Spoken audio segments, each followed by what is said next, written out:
Muy buenos días, mi nombre es Carlos Helguera, soy egresado de la Facultad de Derecho de la Pontificia Universidad Católica del Perú y trabajo en una institución llamada Instituto Internacional de Derecho y Sociedad que apoya a pueblos indígenas o organizaciones indígenas que impulsan casos de litigios estratégicos en materia de pueblos indígenas. En esta oportunidad, Enfoque Derecho me invitó a comentar una película que aborda el tema de los derechos de los pueblos indígenas, en este caso la película Avatar. Es una película de ciencia ficción dirigida, producida y escrita por James Cameron, que aborda la situación de un pueblo indígena que habita en la luna Pandora, de un planeta fuera del sistema solar. Esta película es ambientada en el año 2154 y nos narra sobre cómo este pueblo indígena Na'vi es invadido por una empresa de seres humanos que buscaba extraer los recursos naturales que se encuentran debajo del territorio o dentro del territorio del pueblo indígena Na'vi. Entonces vemos desde el inicio de la película una serie de invasiones, sometimientos de estos pueblos de parte de la empresa con el objetivo de obtener este recurso natural. Vemos que hay una empresa que busca ingresar y que por los hechos de la película se puede visibilizar que ya ha ingresado al territorio del pueblo Na'vi. Vemos una serie de manifestaciones que demuestran que el pueblo Na'vi no acepta ni tolera que estos terceros estén en sus territorios, y vemos cómo existe un plan de parte de esta empresa de poder obtener el recurso natural muy preciado para poder solventar y sobrellevar la crisis energética que por el contexto tenían en ese momento los seres humanos. Por parte de un plan, podemos identificar dentro de la película que existía todo un plan de militarización del territorio. La propia película muestra cómo esta empresa cuenta con fuerzas militares, que en la película les llaman mercenarios, que trabajan y responden para esta empresa. Y por otro lado hay un plan estratégico de comunicación y una suerte de diplomacia de poder comunicarse con estos pueblos y que sean estos pueblos los que finalmente autoricen el ingreso y permitan la extracción de estos recursos. Este programa se llamaba Avatar, que justamente narra cómo todo el área científica de esta empresa crea todo un programa y clona a los miembros del pueblo indígena Na'vi con el objetivo de que científicos puedan usar estos cuerpos clonados para poder ingresar y poder comunicarse con el pueblo indígena Na'vi. Vemos cómo la película fracasa este programa y finalmente es lo que lleva a que los mercenarios que trabajan para la empresa entren al territorio sin autorización del pueblo indígena y obtengan el recurso natural que justamente el principal yacimiento se encontraba debajo del árbol donde habitaban los Na'vi. También la película narra cómo los Na'vi resisten a esta invasión a través de la comunicación con distintos clanes de este pueblo, de un pueblo de origen que se organiza de manera clánica, y logran hacer una contrarrespuesta frente a las acciones que estaba tomando la empresa militarizada de entrar al territorio. Entonces, estos casos, esta película nos permite visibilizar una serie de casos y situaciones que se visibilizan al día de hoy en nuestros territorios, en el Perú y en otras partes del mundo. Vemos que que el Estado otorga concesiones sobre territorios indígenas sin participación de los pueblos indígenas, en contra del deseo, de las prioridades de desarrollo de estos pueblos, en muchos casos militarizando las zonas dadas en concesión, hace contratos y convenios con estas empresas para que la policía o las fuerzas armadas militares trabajen para estas empresas. Vemos también cómo muchas veces el Estado permite que estas empresas entren por la fuerza, y sobre todo vemos cómo existen distintos modelos de desarrollo, por un lado que plantean los estados con las empresas y por otro lado lo que plantean los pueblos indígenas. Entonces la película tiene una serie de temáticas sumamente importantes que pueden ser abordados de distintos puntos de vista.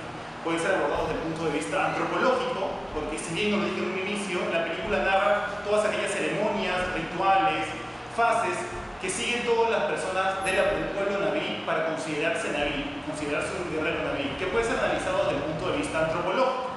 También podemos analizarlo desde el punto de vista social, es decir, cómo se relacionan los pueblos indígenas naví, en este caso, con la empresa de estos seres humanos. Y también podemos analizarlo, incluso cómo se relacionan nuestros propios pueblos, porque vemos que hay distintos clanes que al final de la película se logran unir para luchar contra la presencia de la empresa. Pero también vemos que hay otro enfoque, el enfoque jurídico. Y es en este enfoque jurídico en donde me voy a centrar en esta oportunidad. Pueden haber distintos enfoques, como les dije al inicio, pero limitémonos en esta oportunidad al enfoque jurídico. Entonces, considerando que los hechos hubieran sido realizados en el planeta Tierra, en un pueblo indígena que vive en América Latina, por ejemplo, ¿qué obligaciones tendría el Estado peruano al momento de autorizar o dar una concesión sobre el territorio de un pueblo indígena y permitir que una empresa X entre a ese territorio? ¿Qué garantías jurídicas, qué salvaguardas, qué protecciones tiene que tener el Estado a favor de los derechos de los pueblos indígenas? Esta respuesta ha sido dada a nivel internacional por distintas fuentes. Tenemos el convenio 169 de la OIT, que aborda, es un tratado único que aborda expresamente una serie de derechos de los pueblos indígenas, del año 1989, vigente para el Estado peruano desde 1995. Tenemos la Declaración de las Naciones Unidas sobre Derechos de los Pueblos Indígenas del 2007. El Estado apoyó para que esta declaración salga. Y vemos también que en el caso del Estado peruano esta declaración ha sido usada y aplicada de manera directa por la jurisprudencia del Tribunal Constitucional peruano. Por ejemplo, en el caso de la Comunidad Nativa Tres Islas del año 2012. También tenemos la jurisprudencia de la Corte Interamericana de Derechos Humanos, que establece una serie de estándares que todo Estado debe de cumplir y considerar para no ser hallado responsable internacionalmente por violar la Convención Americana sobre Derechos Humanos. Tenemos tratados que, si bien en sus inicios no abordaban el tema indígena, han sido aplicados para los derechos de los pueblos indígenas, como es la Convención Interamericana contra toda forma de discriminación racial, la Convención Internacional. Tenemos la propia Convención Americana, entre otras fuentes del derecho internacional. Pero preguntémonos ahora y vayamos a la respuesta en concreto. ¿Qué garantías tiene que tener el Estado al momento de otorgar una concesión para cualquier tipo de proyecto de desarrollo sobre el territorio de un pueblo indígena? La Corte Interamericana, en distintos casos, como el caso del pueblo Saramaca contra el Estado de Surinam en el 2007, el caso del pueblo Sarayaco contra el Estado de Ecuador hace un par de años, en el 2011, plantea una serie de estándares que el Estado debe de considerar. Se parte de la premisa de que los Estados pueden otorgar concesiones sobre territorios indígenas, no hay una prohibición expresa de hacerlo, lo señala la Corte Interamericana en ambos casos. Sin embargo, si el Estado desea otorgar esta concesión, debe de cumplir con determinadas salvaguardas a favor de los derechos de estos pueblos. La primera de ellas es que el Estado garantice la participación efectiva de los pueblos indígenas en este proceso de otorgamiento de la concesión. ¿Qué implica una participación efectiva? En primer lugar, la participación efectiva no solamente ha sido establecida por la Corte Interamericana en su jurisprudencia, sino también por el propio Convenio 169 de la OIT. El Convenio 169 establece en su artículo 6 que los Estados deben de participar. Y además entiende que la participación es entendida como la obligación de los Estados de establecer procesos de consulta con los pueblos indígenas para poder otorgar esta concesión. Como todos ustedes saben, los procesos de consulta el derecho a la consulta es aquel derecho mediante el cual el Estado debe de consultar toda medida legislativa o administrativa susceptible de afectar directamente los derechos de los pueblos indígenas. Esta consulta o este proceso de consulta debe de contar con determinadas garantías para que efectivamente sea realizado de buena fe. Entonces, como usualmente se le conoce el proceso de consulta, este debe ser previo, libre e informado, previo antes de que el Estado otorgue la concesión, libre, no debe mediar ningún proceso, ninguna técnicas de coerción hacia el pueblo, e informado, es decir, que el pueblo sepa lo que está autorizando o lo que no está autorizando. Entonces, la primera salvaguarda es justamente esto: participación efectiva, consulta. Sin embargo, hay una segunda salvaguarda, que es la que el Estado debe de realizar estudios de impacto ambiental y social para el otorgamiento de la concesión. El Convenio 169, en su artículo 7, señala de que además del carácter ambiental y social, los estudios de impacto deben de analizar el impacto espiritual y cultural en el territorio de los pueblos y en la vida de los pueblos indígenas que vayan a verse afectados.